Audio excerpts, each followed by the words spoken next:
There we go. Hi. Hi, And you are? my name's Carl. Okay, Carl. Where are we at? We are at the Broadview ICE facility at I think it's 1930 Beach Street, and we're protesting right now for the people who are being kidnapped and abducted. And are you from Chicago? Interesting, right? I'm from Naperville. Everyone in Naperville says they're from Chicago, but that's kind of a joke in itself. I'm in a suburb of Chicago. Okay, cool.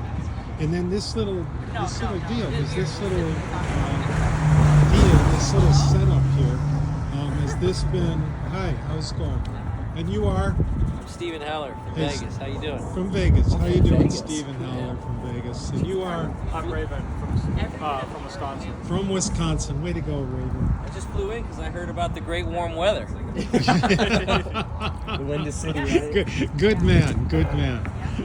And so is this thing permanent or semi-permanent up here, right here? I think it's going to stay up as long as it can. That's an interesting question to ask, right? Because if the police wanted, they could tell us to tear it down right now. Just a bunch of people decided to show up. There was a guy I know earlier who brought this tent here because it's more reinforced.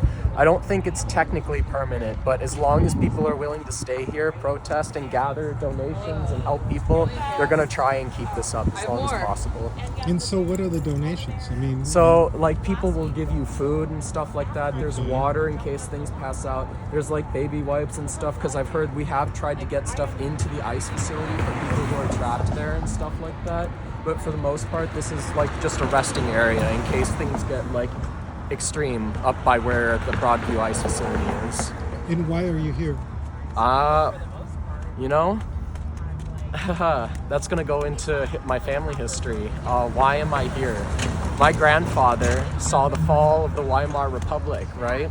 He was a German. He was in the military at the time, just like his grandfather before him. We came from a military family that way. And he beat into me when I was very, very little what the most dangerous thing for a society is. And that would be the desensitization of other people.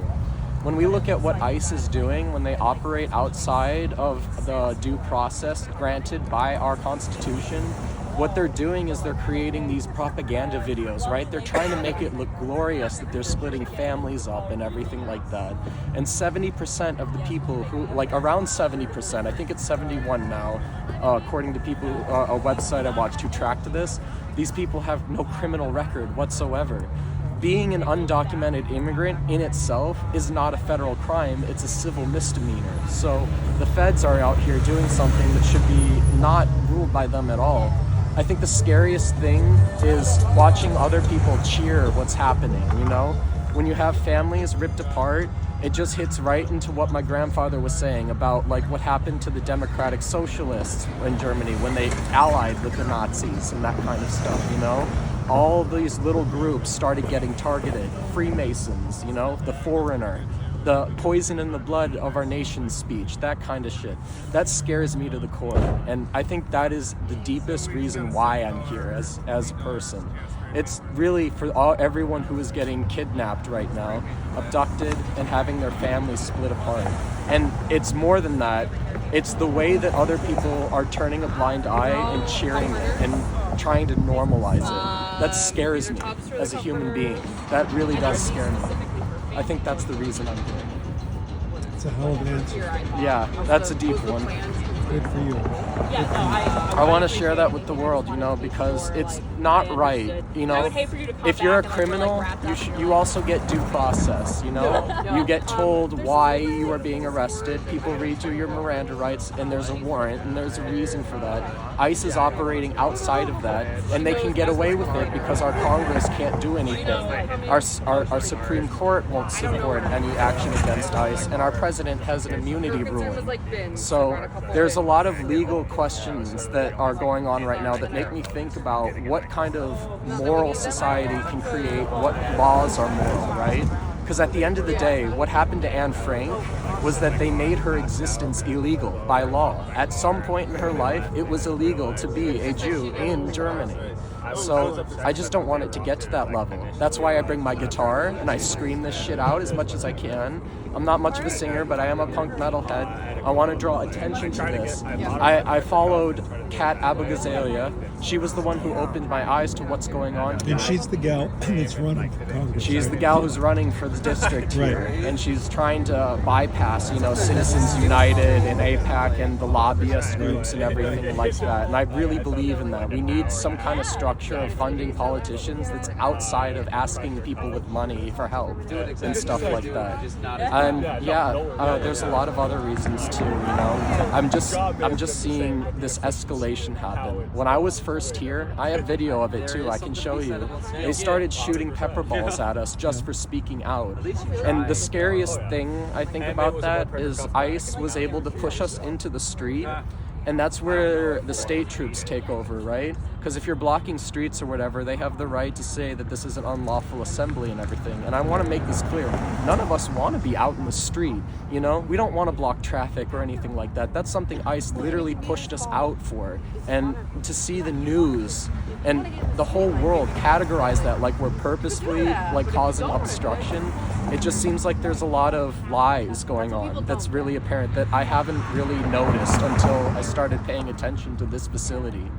And I think the scariest thing here is that, parents can get kidnapped, adults can get kidnapped, and then the kids are just on their own. You can talk to people who show up there, and you can see every now and then there's family members talking with the state police trying to get medication in for their families.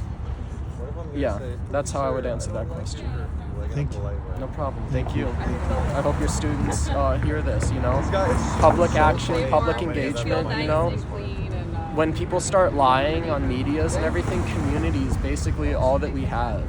We only have each other to reaffirm what's going on in the world. And some news outlets are going to try and spin that any way they can. They're going to try and slander us, take little snippets of stuff like escalations that happen without seeing the entire picture. And I just don't want people to look at immigrants as the other. I don't want, even if they're criminals, criminals get due process and everything. You can't just arrest people on the street for looking like that. And I think the scariest part of that was when Trump lifted the roving tactics, In history, in the 90s even, we've learned about roving tactics. This was the kind of stuff where black people would get arrested for wearing Bulls hats or whatever, because that was associated with the gang. They're trying to tell people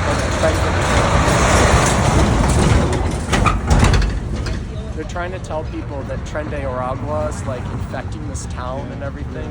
I've talked to people here, there is gangs around here. We've got Latin Kings, we've got other stuff, but not Trende Aragua and all that kind of stuff. And they're using that specifically to label people as terrorists, And if you were to see up there, you'll see it tonight and everything. All we're doing is speaking out. We may get rude, we may get angry, and we may say things that are vulgar and all that kind of stuff, but we don't initiate violence. That is never what we want to do. Because we're, at the end of the day, that's not anything that's even viable. Anytime something violently escalates, it's the cops and everybody who have the weapons to deal with that, not us. I don't know. I'm scared is what it is. I think I'm really scared. That's why I'm here.